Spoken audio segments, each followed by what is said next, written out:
பாரும் தேவா, வானத்தை ஞானமாய் படைத்தவர் நீவும், சாயலாய் என்னையும் உருவாக்கினீர்.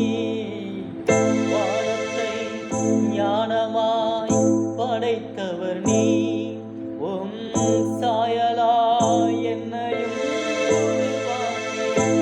இந்த களிமண்ணுக்காக கதறுகிறேன். என் காயத்தை ஆற்றிடும் பரிகாரியே,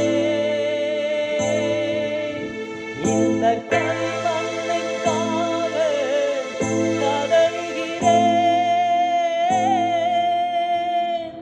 என் காயத்தை ஆற்றிடும்